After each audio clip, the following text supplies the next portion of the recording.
नमस्कार दोस्तों, स्वागत है आपका हिंदी नॉलेज शो में। तो दोस्तों, अमेरिका के एक पॉलिटिशियन से एक बार पूछा गया कि जी अमेरिका को आजाद हुए 200 साल हो चुके हैं। इन 200 सालों के दौरान बहुत कुछ हुआ, सैकड़ों देश बने, सैकड़ों देश खत्म हुए। इतना ही नहीं, अमेरिका में गृह युद्ध भी हुआ। इसके बाद पहला विश्व युद्ध लड़ा गया। उसके बाद अमेरिका में द ग्रेट डिप्रेशन आ गया। अमेरिकी अर्थव्यवस्था खत्म होने की कगार पर भी पहुंच गई और इसी बीच दूसरा विश्व युद्ध भी हो गया। और इतना ही नहीं, दूसरा विश्व युद्ध खत्म हुआ तो सोवियत यूनियन के साथ कोल्ड वॉर भी शुरू हो गया। लेकिन अमेरिका इन सभी मुश्किलों से बचकर कैसे निकल कर आया है?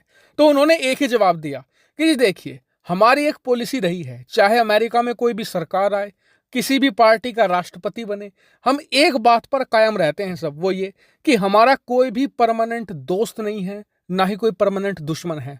हमारे लिए हमारे देश के हित ही परमानेंट है और अपने देश और अपने नागरिकों के हितों के लिए अमेरिका किसी भी हद तक जा सकता है। और यही हमारा राज है, हमारा फॉर्मूला है, जिसके दम पर अमेरिका पिछले 200 सालों से ना सिर्फ खड़ा हुआ है, बल्कि हर साल और ज्यादा ताकतवर बनता चला जाता है। अब एक बाहरी के तौर पर अमेरिका के इस फॉर्मूले को आप देखेंगे तो आप कहेंगे कि यार ये तो बहुत बुरा देश है, ये तो ना तो किसी को दोस्त मानता है ना दुश्मन मानता है, ये तो बहुत मतलबी है। लेकिन वहीं अगर आप एक अमेरिकी नागरिक हैं तो आपको अपने देश की इस नीति पर बहुत ही गर्व होगा कि इसी के बल पर आज हमें एक इतनी बड़ी सुपर पावर है और इसी नीति पर चलकर हमने बहुत ही शक्तिशाली जर्मन एम्पायर का अंत किया, उसके बाद सोवियत यूनियन के साम्राज्य का भी अंत किया और एक बड़ी सुपर पावर बने हैं। लेकिन आज मैं आपको ये अमेरिका की नीति क्यों समझा रहा हूं, इसका कारण ये है कि भारत आज इसे ही फॉलो कर रहा है, क्योंकि आज जो खबर आई है वो इसका सबसे बेहतरीन उदाहरण है।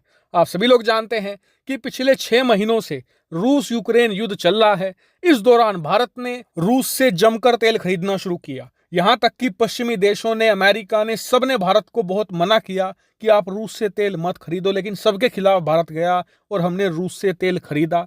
उससे हमें बहुत फायदा मिला और उसी का कारण है कि आज खुद अमेरिकी मीडिया कह रही है कि भारत में मंदी आने के चांस या भारतीय अर्थव्यवस्था के डूबने के चांस 0% हैं। लेकिन भारत यहां पर नहीं रुका है। आज भारत ने एक और जबरदस्त चाल चल दी है।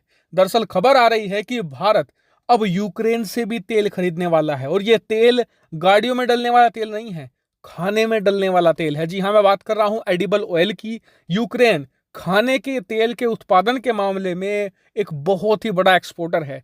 पिछले कई महीनों से यह एक्सपोर्ट बंद पड़ा था, लेकिन अब यूक्रेन एक नया कॉरिडोर खोलने जा रहा है, जिसके तहत यूक्रेन दुनिया भर को अब दोबारा अपना एडिबल ऑयल यानी खाने का तेल बेचना शुरू करेगा। और आपको बता दूं कि भारत एडिबल ऑयल के इंपोर्ट में यानी खरीदने के मामले में दुनिया में सबसे बड़ा देश है। और स्क्रीन पर देखिए, आज ही खबर आई है कि अब भारत इस मौके का फायदा उठाने जा रहा है और यूक्रेन से हम करीबन 50,000 से 60,000 टन एडिबल ऑयल खरीदेंगे। ये बहुत बड़ा नंबर है और यकीन मानिए इससे भारत की आम जनता को बहुत राहत मिलेगी। क्यों?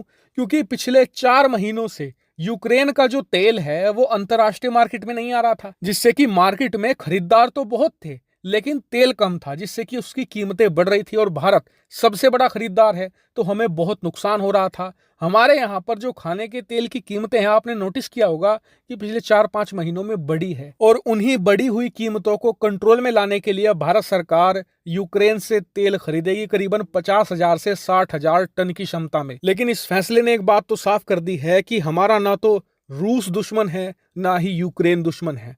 भारत का जहां पर फायदा होगा भारत वहां जाएगा।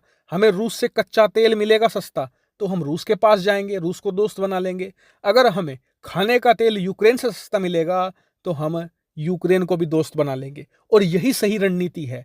हमें सिर्फ अभी अपना फायदा देखना है, अपनी अर्थव्यवस्था को बहुत ज्यादा बड़ा बना लेना है और फिर उसी के दम पर अपनी सेना भी मजबूत करनी है। सेम यही फॉर्मूला अमेरिका ने अपनाकर अपने आप को महाशक्तिशाली बनाया है